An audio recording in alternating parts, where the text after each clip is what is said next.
to the banking hall itself, and I met a young man there. He looked very worried, and he was pacing about to and fro. No one was actually minding him, so I walked to him and I said, "Young man, what do you want? Why are you here?" And he was holding a brown envelope in his hands, and he said he has a business proposal in this envelope. He walked to the manager, but the manager told him to wait, and no one is willing to talk to him.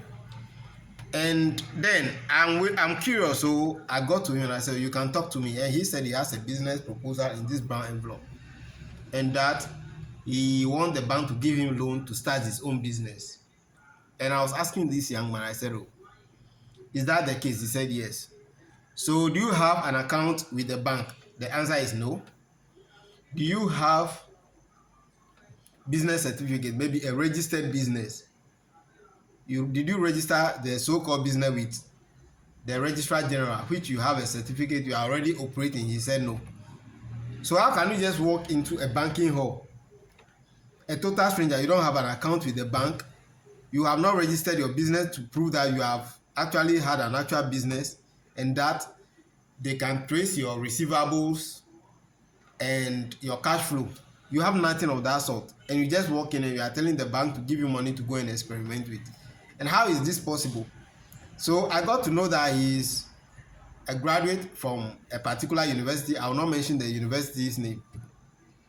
The truth is, many people think like that. You may think the system is who you know, the system is about no one is helping you. But the truth is, some people are not well prepared, or better still, they are ignorant about what they actually want to do. You as an individual, if someone's money is with you, because the money in the bank does not belong to the bankers, it belongs to the customers who deposit their money in the bank, will you be willing to just give the money to anybody that walks in? The answer is no. You get what I mean? And when you look at every young man now, Gen Zs who are complaining they do not have the connection required, they do not have anyone to help them. But when you look at them, they are all having iPhone, right? Now, the same iPhone you can use to create content, which some people are already doing. The Nigerians see opportunity in Ghana because they say there is stable electricity supply. So immediately they come to Ghana, they become content creators. They will go to this nice spot, whatever spot, and be creating content and putting online. And now they are making money. Now look at this young man. I'm sure you have seen this video on TikTok. Have you seen this video on TikTok? And there's a particular content creator, is it Ahonfe? He has over almost 2 million views on TikTok here alone and on YouTube. And they are paying all of them. You see?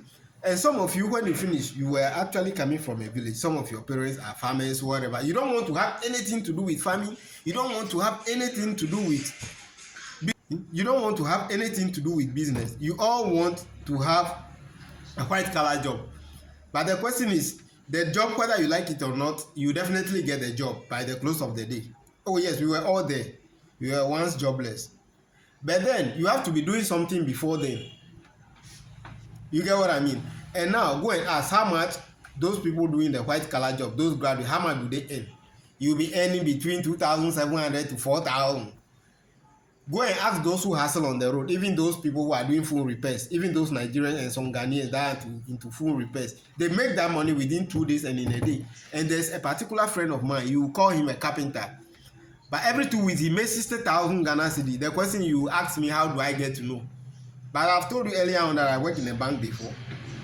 You understand what I mean? So sometimes you need to ask yourself, what do you want? How prepared are you? Because even when Moses met the Lord in the wilderness, the burning bush, the Lord asked him, what are you holding in your hands? He said, it is a staff, in other words, a stick. And they said, put the stick down, and it turns into a miracle tool to go and display to Pharaoh. So sometimes ask yourself, what do you have in hand before blaming the system? Because strictly speaking right now, if you are being born in Ghana, you have access to quality healthcare, free education, good economy, stable electricity, so make good use of it. At least let's be thankful for a while. Thank you.